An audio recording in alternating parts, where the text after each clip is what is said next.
ಎಲ್ರಿಗೂ ನಮಸ್ಕಾರ. ಜೀವನವು ಅತ್ಯಂತ ಸಂಕೀರ್ಣ ಸಾಂಸಾರಿಕ ಬಂಧನಗಳ ಜಾಲ. ಈ ಜೀವನವನ್ನು ಸಂಪೂರ್ಣವಾಗಿ ಅರಿತುಕೊಳ್ಳುವುದಾಗಲಿ, ನಮ್ಮ ಇಚ್ಛೆಯ ಪ್ರಕಾರ ಅದಕ್ಕೊಂದು ರೂಪ ಕೊಡುವುದಾಗಲಿ ಕಷ್ಟಸಾಧ್ಯ. ಒಂದೆಡೆ ಜಗತ್ತಿನ ಸಂಬಂಧ, ಇನ್ನೊಂದೆಡೆ ಜೀವಜಗತ್ತಿನ ಸಂಬಂಧ, ಮತ್ತೊಂದೆಡೆ ಮನುಕುಲದ ಸಂಬಂಧ. ಇನ್ನೂ ಅಸಂಖ್ಯ ಸಂಬಂಧಗಳು. ಇವೆಲ್ಲದರ ಮಧ್ಯೆ ನಮ್ಮ ಜೀವನವು ರೂಪುಗೊಳ್ಳಬೇಕಾಗುತ್ತದೆ. ಒಂದಿಷ್ಟು ತೂಕ ತಪ್ಪಿದರೂ ಸಾಕು, ಸಂಪೂರ್ಣ ಜೀವನವೇ ಅಸ್ತವ್ಯಸ್ತವಾಗಿಬಿಡುತ್ತೆ.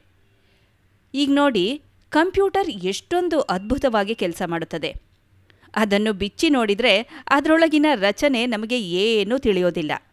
ಅಲ್ಲಿ ಜಾಲ ಜಾಲವಾಗಿ ಹರವಿದಂತಹ ನೂರಾರು ನಕ್ಷೆಗಳು, ತಂತಿಗಳು. ಅದರಲ್ಲಿ ಒಂದಿಷ್ಟು ವ್ಯತ್ಯಾಸವಾದರೂ ಸಾಕು, ಸಂಪೂರ್ಣ ಯಂತ್ರವು ಮಂತ್ರ ಹಾಕಿದಂತೆ ಮೌನವಾಗಿ ಬಿಡತ್ತೆ. ಆ ಯಂತ್ರದ ಒಳಗಿನ ಜಾಲವು ಒಂದನ್ನೊಂದು ಅಷ್ಟು ಅವಲಂಬಿಸಿರುತ್ತದೆ. ಆದರೆ ಮಾನವನ ಜೀವನವು ಆ ಯಂತ್ರಗಳಿಗಿಂತಲೂ ಜಟಿಲ, ಸಂಕೀರ್ಣವಾದದ್ದು ಎಂದು ಪರಮಪೂಜ್ಯ ಶ್ರೀ ಸಿದ್ದೇಶ್ವರ ಸ್ವಾಮೀಜಿಯವರು ಭಕ್ತಿಯೋಗ ಎಂಬ ಪುಸ್ತಕದಲ್ಲಿ ಹೇಳಿದ್ದಾರೆ. ಧನ್ಯವಾದಗಳು.